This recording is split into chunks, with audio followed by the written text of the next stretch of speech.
খায়া দেবো। খায়া দিতে আসছে এইসব ভয়টয় দেখা লাভ নাই, বুঝছেন? আপনি খায়া দিতে আসছেন, আর শাকিব খান আগামী 28 সাল পর্যন্ত আগেই খেয়ে বসে আছে। আগামী 28 সাল পর্যন্ত আর কারো খাওয়া নাই, শাকিব খানের কাছে খাওয়া নাই।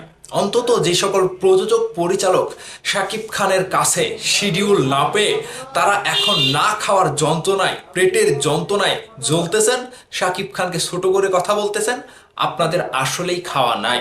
হ্যালো এভরিওয়ান, আমি লিখন আছি আপনাদের সাথে।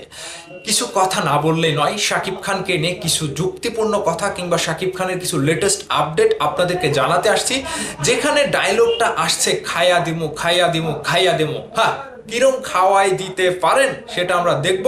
আগামী 28 সাল পর্যন্ত যে কথাটা সোশ্যাল মিডিয়াতে ঘুরছে, শাকিব খান আগামী 28 সাল পর্যন্ত লকড। আর এই লকড হওয়ার কারণে কিন্তু কয়েকটা প্রযোজক কিংবা পরিচালকের মাথা নষ্ট হয়ে যেতে পারে, কারণ তারা আগামী 3-4 বছর হাজার ট্রাই করলেও শাকিব খানের শিডিউল মেলাতে পারবে না। এক কথায় শাকিব খান ভাই শিডিউল দিতে পারবে না। এখানে শাকিব খানের এই যে পরিবর্তন কিংবা শাকিব খানের আগামীতে কেমন সিনেমা আসতে পারে সেটাও আপনাদেরকে একটু বলি। শাকিব খান যেহেতু 28 সাল পর্যন্ত লকড, এখানে একটা কথাই স্পষ্ট উঠে এসেছে শাকিব খান ভাইয়ের কাছ থেকে কিংবা শাকিব খান সম্পর্কিত নিউজগুলো দেখলে আপনারা খুঁজে পাবেন। শাকিব খান বিগত দিনে বরবাদ পরবর্তী সময়ে তিনি কিন্তু মানে বরবাদের যে একটা অ্যাকশন, সেই অ্যাকশনটাই কিন্তু বরবাদকে একটা অন্যরকম লেভেলে নিয়ে গিয়েছে। ঠিক অ্যাকশন ঘরানোর সিনেমা যে কয়েকটি সিনেমা শাকিব খান ভাই করেছে, প্রত্যেকটা কিন্তু ইন্ডাস্ট্রি হিট। কয়েকটা ইন্ডাস্ট্রি হিট কিংবা এর মধ্যে দু একটা একটু একটু কম ব্যবসা করেছে, কিন্তু কথা হচ্ছে অনেক তো অ্যাকশন মার্কাট সিনেমা হলো। এবার মেগাস্টার শাকিব খান যেহেতু 28 সাল পর্যন্ত লকড, এই লকডের ভিতরে যে কয়েকটি সিনেমার কথা বলা হচ্ছে, কেমন ধাঁচের সিনেমার কথা বলা হচ্ছে, এই সিনেমাটি এরকম হতে পারে।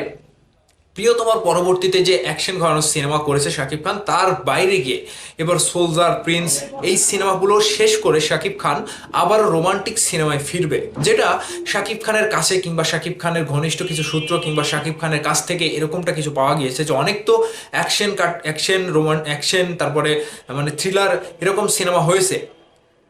তো এখন শাকিব খান আবারও আগামীতে রোমান্টিক সিনেমাতে ফিরবে, কিংবা রোমান্টিক যে একটা পরিবেশ ছিল আগে সেই সময়টাতে যে সিনেমাগুলো আমরা দেখেছিলাম, ঠিক ওরকম রোমান্টিকও থাকবে, অ্যাকশনও থাকবে, সবকিছু ভরপুর সিনেমাতে শাকিব খান ভাই আবারও ফিরবে। কিন্তু বর্তমান সময় যে যা কিছু বলা হচ্ছে শাকিব খানকে নিয়ে, শাকিব খানের পরিচালক শাকিব খানের ছিল, এই সময় শাকিব খানের নাই। ঠিক আগামী ঈদে প্রিন্সের সাথে যে রাক্ষস একটা ক্ল্যাশে যাবে, সেখানেও হয়তো শাকিব খানকে হারাতে পারবে না, কারণ শাকিব খান দ্য মেগাস্টার। তিনি জানে কোন প্যাটার্নের সিনেমা করলে তাকে আগামীতে ভক্তরা আবারও নতুনভাবে খুঁজে পাবে। ঠিক আর এজন্যই শাকিব খান সেই সিনেমাটা বাদ দিয়েছিল। শাকিব খান সেই সিনেমাতে শিডিউল দেয়নি, তিনি প্রিন্স সিনেমায় শুটিং করছে কিংবা প্রিন্স সিনেমায় কাজ করছে, চুক্তিবদ্ধ হয়েছে। এখন শাকিব খানকে নিয়ে অনেক প্রযোজক এটা বলবে সেটা বলবে, সেটা তো ভাই স্বাভাবিক ব্যাপার, বলতেই পারে, সেটা বলতেই পারে, কারণ তাদেরকে শিডিউল শাকিব খান দেয়নি, একটু একটু রাগ ক্ষোভ নিতেই পারে, জন্ম হতেই পারে।